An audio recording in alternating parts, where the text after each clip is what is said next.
Relay બેકઅપને diagram સાથે સમજાવો.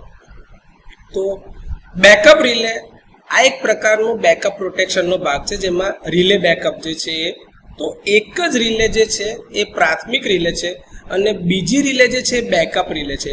આ બંને એક જ પ્રોટેક્ટિંગ ઇક્વિપમેન્ટ માટે કામ કરશે, એટલે કે એક જ ઇક્વિપમેન્ટને પ્રોટેક્ટ કરશે, પરંતુ આ બંને અલગ અલગ સ્થાન ઉપર છે અથવા તો અલગ અલગ સિદ્ધાંત ઉપર કામ કરે છે.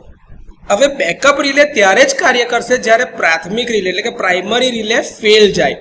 એને ફેલ જવા માટે કાં તો રિલેની અંદર ખામી હોય, કાં તો સર્કિટ બ્રેકરમાં ખામી, કાં તો એના CTPTમાં ખામી હોઈ શકે, રિલેના પાવર સપ્લાયમાં ખામી હોય, બ્રેકરની કોઇલ ટ્રીપ થઈ ગઈ, જામ થઈ ગઈ હોય, અથવા તો બ્રેકરનું કોન્ટેક ઓપન ના થતું હોય.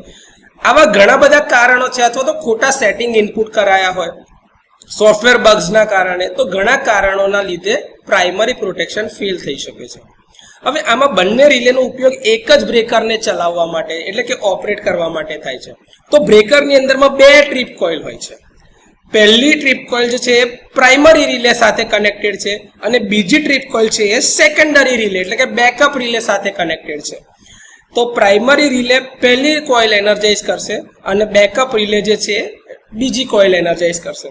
તો હવે પહેલી કોઇલ એનર્જાઇઝ નહીં થઈ શકતી તે કેસની અંદરમાં બેકઅપ રિલે બીજી ટ્રીપ કોઇલને એનર્જાઇઝ કરીને બ્રેકરને ઓપરેટ કરે છે.